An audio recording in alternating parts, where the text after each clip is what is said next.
तो इस वाली जगह पे देखिए हमने काफ़ी सारे कद्दू स्टोर करके रखे हुए हैं, छोटे और बड़े साइज के। दोस्तों बरसात के सीजन में ना हमारे, तो चलिए जी अब लहसुन के पत्तों को भी भून लेंगे। आ गए।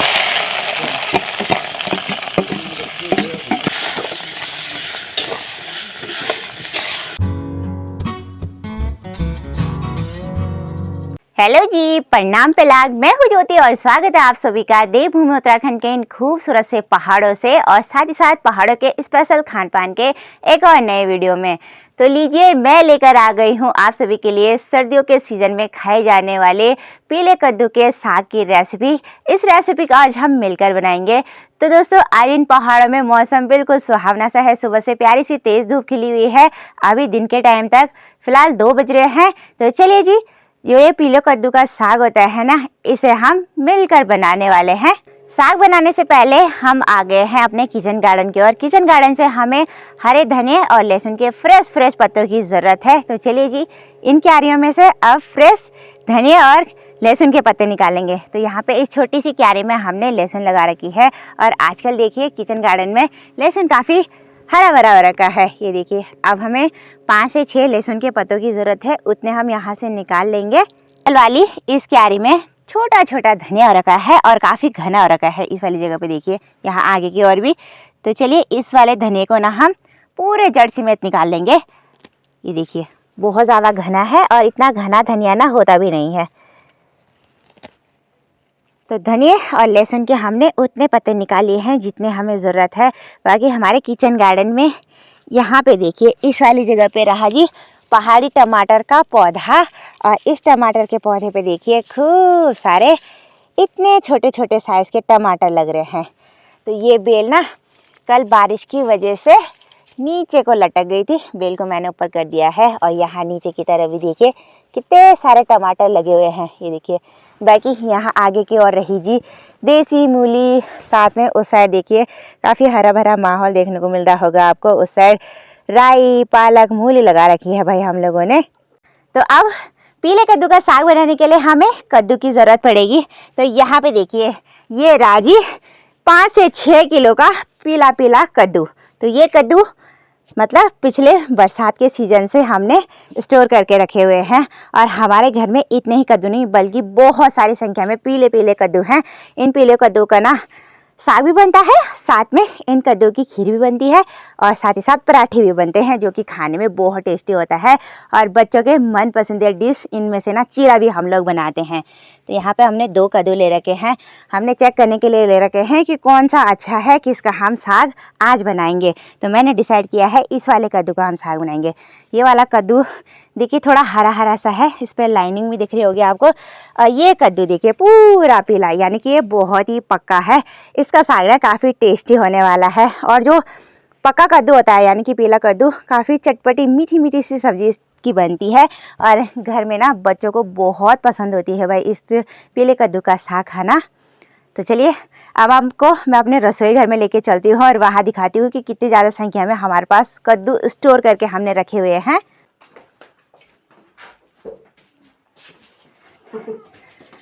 तो इस वाली जगह पे देखिए हमने काफ़ी सारे कद्दू स्टोर करके रखे हुए हैं, छोटे और बड़े साइज़ के। दोस्तों बरसात के सीज़न में ना हमारे गांव में बहुत सारे कद्दू होते हैं और उस सीज़न में ना कद्दू इतनी ज़्यादा संख्या में होते हैं कि हम खा ही नहीं पाते। तो ये कद्दू ना बेलों पे ही पूरे अच्छे से पक जाते हैं, यानी कि पीले पड़ जाते हैं नवंबर दिसंबर तक।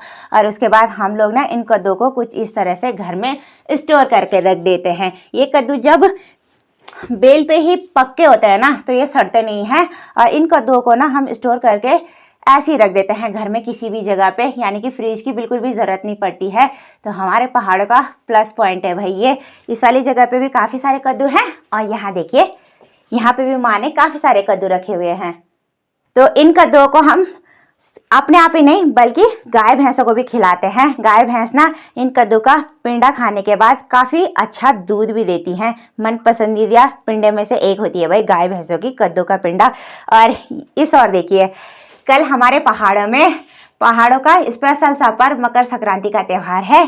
तो माँ ने देखिए पहाड़ी रसोई घर यानी कि हमारे चूल्हे की अच्छे से लिपाई कर दी है, साफ सफाई कर दी है, पूरी राख भी निकाल दी है। तो इसलिए आज का खान पान हम यहाँ किचन में नहीं बल्कि बाहर आंगन में अंगीठी में लकड़ियों पे बनाएंगे। भाई हमारे पहाड़ों में ना जो हमारे पितृ देवी देवता होते हैं उनको पूजने के लिए चूल्हे पर स्थान बनाया जाता है। तो भाई जब भी कोई पर्व आता है ना यानी कि कोई भी फेस्टिवल आता है तो हम जो भी खान पान यानी कि पकवान बनाते हैं उसे हम सबसे पहले अपने देवी देवता यानी पितृ देवी देवताओं के नाम का भोग निकालते हैं। तो भाई साफ सफाई करनी भी बहुत जरूरी होती है। तो चलिए आप बिना टाइम वेस्ट किए बाहर चलते हैं और अपनी रेसिपी में आगे बढ़ते हैं। तो इस पके कद्दू को काटने के लिए मैंने यहाँ पे 2 औजार ले रखे हैं। एक ये रहा गिंडा सा, ये लोहे का बना रहता है, और एक मैंने ये थमाली ले रखी है यानी कि दराती। दराती को हमारी गढ़वाली लैंग्वेज में थमाली बोलते हैं। और अब ना इस गिंडासे से इसके पहले हम बीच से 2 टुकड़े करेंगे।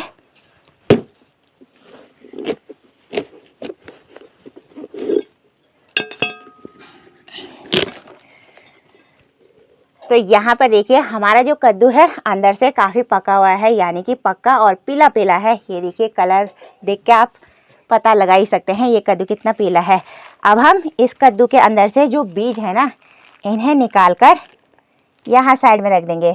भाई इन बीजों को ना हम लोग भून के भी खाते हैं और साथ ही साथ इन बीजों को हम अगले साल के लिए यानी कि इसी साल बोने के लिए भी रख सकते हैं।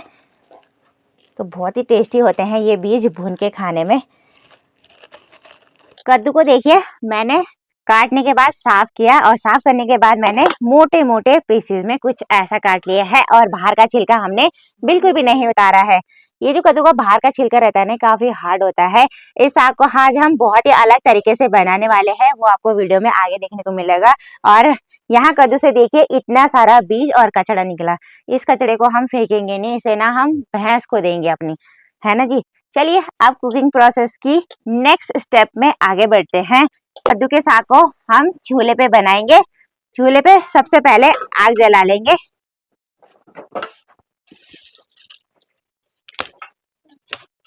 चूल्हे पे बिल्कुल शानदार सी आग 2 ही सेकंड में जल गई है। तो दोस्तों बरसात के सीजन में मैंने इन्हीं हरे कद्दू का साग और इसी के साथ कद्दू के फूल के साग बनाने की रेसिपी आप सभी के साथ शेयर की थी।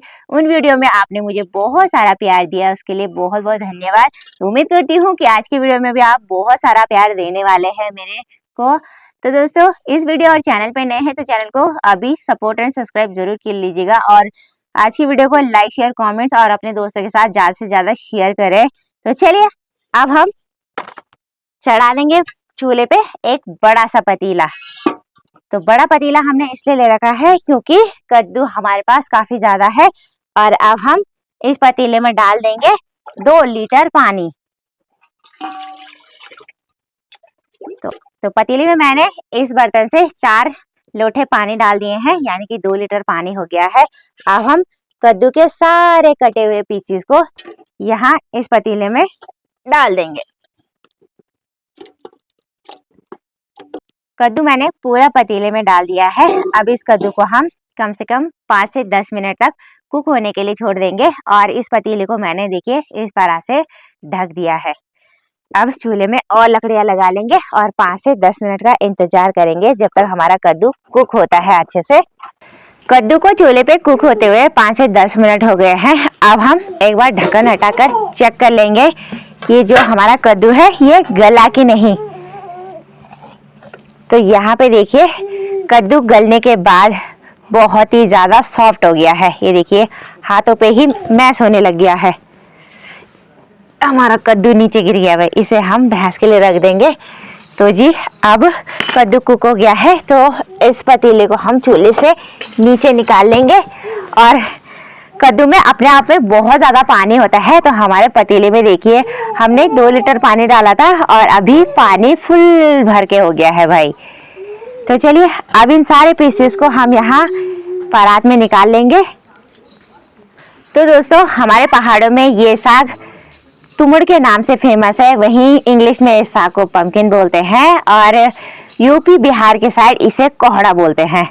और साथ ही साथ हिंदी लैंग्वेज में इसे सीताफल बोलते हैं। आप लोग कमेंट कीजिएगा, जहाँ से भी आप इस वीडियो को देख रहे हैं, आपकी लैंग्वेज में इस साग को क्या बोलते हैं। तो कद्दू हमारा इतना पक गया है कि छिलके से अब अपने आप ही अलग होने लग गया है। ये कद्दू के पकने की पहचान है भाई। तो 2 ही सेकंड में मसालों से भुनी भुनी खुशबू आने लगी है। तो अब हम तवे को लेकर सीधा चलेंगे यहाँ अपने पहाड़ी सिलबट्टे पे। तो दोस्तों, हमारे पहाड़ों में जितने तरह के भी मसाले पीसे जाते हैं, उसको बनाने के लिए सिलबट्टे का इस्तेमाल जरूर होता है। अब आज के इस साग को मैं प्योर पहाड़ी स्टाइल में बना रही हूँ। तो मैंने कच्चे खड़े मसाले भुने हुए हैं तवे पे।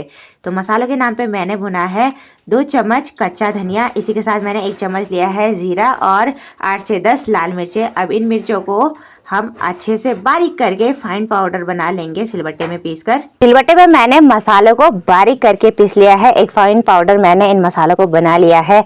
भाई भुने हुए मसालों की सुगंध इतनी गजब की आ रही है ना।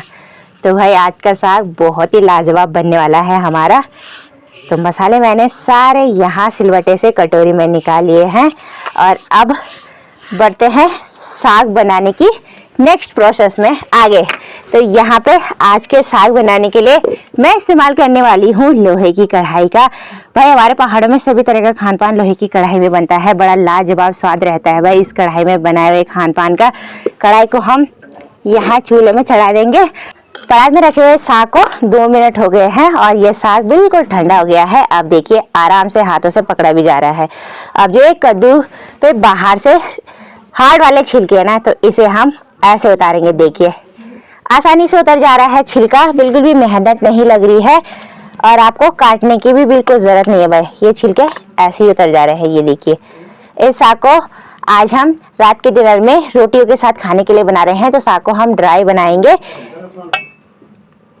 तो साग हमने 2 थाली भर के छिलकों से निकाल लिया है और यहाँ पे देखिए एक बड़े से कद्दू से ना इतने छिलके निकले भाई। तो इन छिलकों को हम फेंकेंगे नहीं, भैंस के लिए रख देंगे।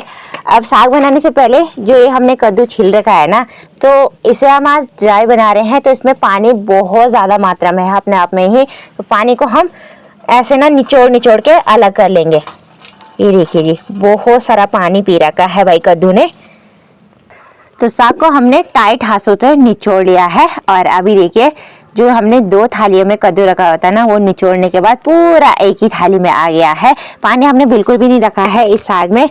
अब चूल्हे पे रखी हुई कढ़ाई हमारी गर्म हो गई है और आज के कद्दू के साग बनाने के लिए मैं इस्तेमाल कर रही हूँ सरसों के तेल का। कढ़ाई में मैंने 2 बड़े चम्मच तेल डाल दिया है। भाई सरसों के तेल में बना हुआ कद्दू का साग बहुत ही लाजवाब होता है खाने में। तड़का लगा देंगे हम मसाला दानी से, पहाड़ों के स्पेशल से चिरौन का। तो ये है जी मस्टर्ड सीड्स यानी कि सरसों के दाने।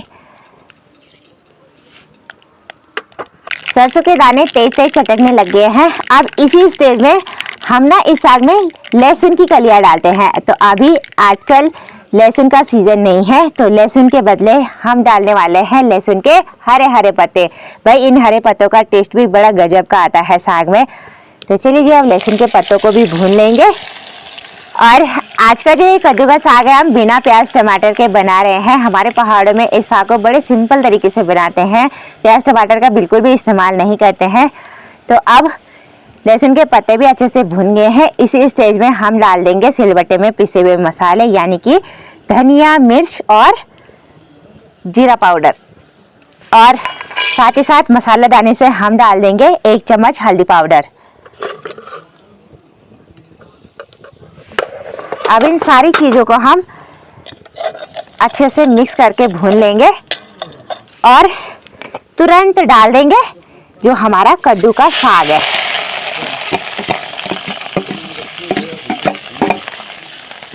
अब मसालों के साथ साग को हम 1 से 2 मिनट तक भून लेंगे। अब लास्ट में हम डाल देंगे स्वाद के अनुसार नमक। नमक मैं डालूंगी 1.5 चम्मच के हिसाब से। आप अपने टेस्ट के अकॉर्डिंग नमक कम या ज़्यादा डाल सकते हैं। अब नमक डालने के बाद फिर से साग को अच्छे से मिक्स कर लेंगे। साग को मैंने 6-7 मिनट तक अच्छे से भूनकर पका लिया है। साग में जितना भी एक्स्ट्रा पानी था ना, वो सारा सोख हो गया है। आज के साग को हम रोटियों के साथ खाने के लिए बना रहे हैं, तो पानी हम बिल्कुल भी नहीं रहने देंगे। अब लास्ट स्टेज में हम डाल देंगे फ्रेश कटा हुआ धनिया। तो धनिया आप अपने श्रद्धा अनुसार डालें, कम या ज़्यादा, जितना आपको खाना पसंद है, डालना पसंद है। धनिया डालने के बाद अब साग को हम एक बार और अच्छे से मिक्स कर लेंगे। और भाई पकने के बाद देखिए साग का टेक्सचर ही चेंज हो गया है, बिल्कुल और भी ज़्यादा गाढ़ा पीला नज़र आ रहा है हमारा कद्दू का साग। और मसाले तो इतने अच्छे से लिपट चुके हैं ना साग के साथ। ये देखिए बहुत ही टेस्टी होता है दोस्तों कद्दू का साग। इस तरीके से बनाकर आप ज़रूर खाइएगा। ये देखिए तो साग बनके बिल्कुल हो चुका है रेडी। अब हम कढ़ाई को निकाल लेंगे चूल्हे से नीचे। तो गर्मा गर्म साग के साथ हम लोग रोटियां खाना पसंद करते हैं कद्दू के शाम के टाइम पे। अगर दिन के टाइम पे बनाते हैं तो इस साग को हम तरीदार बनाते हैं और चावल के साथ खाना पसंद करते हैं। तो चलिए जी अब एक बार फटाफट से परोस के देखते हैं कि जो हमारा साग है ये कैसा बना हुआ है। तो चलिए दोस्तों आज की वीडियो को यहीं पे एंड करते हैं। आई होप कि आपको वीडियो पसंद आई होगी। अगर थोड़ी सी पसंद आई तो लाइक शेयर कमेंट्स कीजिएगा। चैनल इस वीडियो पे नए हैं तो चैनल को जरूर सपोर्ट एंड सब्सक्राइब करें। मिलते हैं एक नेक्स्ट ऐसी सी रेसिपी के साथ, तब तक के लिए बाय बाय। जय देवभूमि उत्तराखंड, जय हिंद, जय भारत।